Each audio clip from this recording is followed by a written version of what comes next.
This one might not work because I have to cast the band still to make it rotate. And I've got to put a motor on it to slow it down because at the moment it goes way too fast. The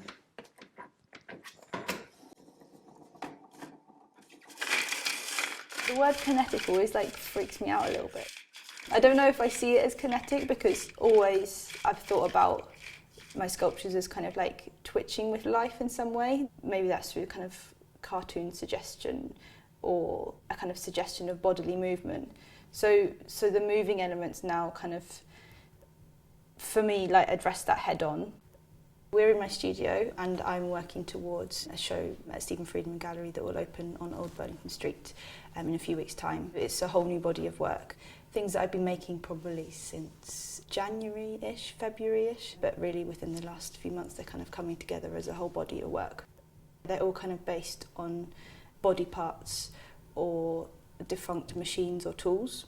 Kind of like an anatomical junkyard in a way, the things between kind of working and not working, or kind of broken. So your studio is a bit like a junkyard at the moment, is that? For sure, there's remnants and parts. Everything I do feels like a puzzle in some way. Like there's a lot of kind of fitting togethers and coming apart, and I think the work is a lot like that, of kind of falling to pieces and being put back together as well. It feels quite Frankenstein-like in that way, and the studio is definitely like an extreme version of that at the moment. There's parts of everything everywhere.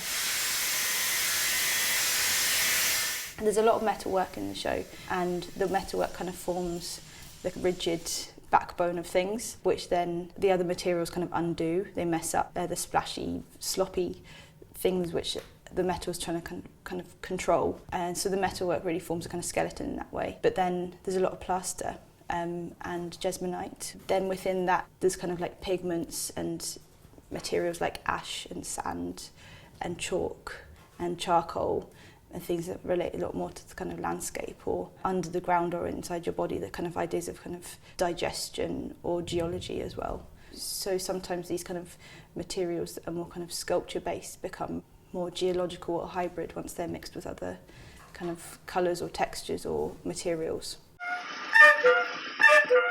The title is based on a Laurel and Hardy sketch called Busybodies, which shows them kind of getting stuck in the machine. So there's a point where a kind of car gets cut in half or getting lost in the pipeworks of their workplace as well. So I think I was thinking about that idea of bodily collisions with machines and lines between that. And kind of comedy and horror.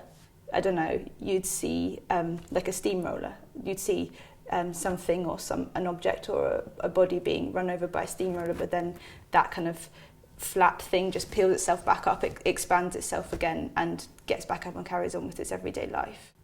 Silicon's something that I've quite newly been working with because I feel like it's got that kind of cartoon malleability to it. It's almost formless in a way. It kind of it's used as a mould making material, so it kind of mimics, but also it's got this kind of stretchy rubberiness to it as well. I think a lot about that in terms of there's a scene in Who Framed Roger Rabbit at the end where they have like a dip that's made of acetone and benzene and all the things that would destroy an image. But then Judge Doom himself gets run over and then peels himself back up and inflates himself and his eyes pop out and he becomes a body again, but a 3D body. And I think silicone and latex and these things have that kind of playfulness but also tactility to them, where you think about the inside or you think about the surface or you think about the membrane. But for me, I also use it as a kind of image-making device as well. I've been thinking about hunger stones a lot, which is these stones that revealed themselves recently in the Czech Republic, and they say, if you see me weep. There's lots of different inscriptions on them. These hunger stones are like a hydrological landmark that act as like these warning signs to future generations of drought. The inscription on them really has made me think about like emotion and material and the idea of kind of like, such as like weeping or crying or and a kind of rock speaking about that, as well as being a kind of measuring device for a specific time we're in now.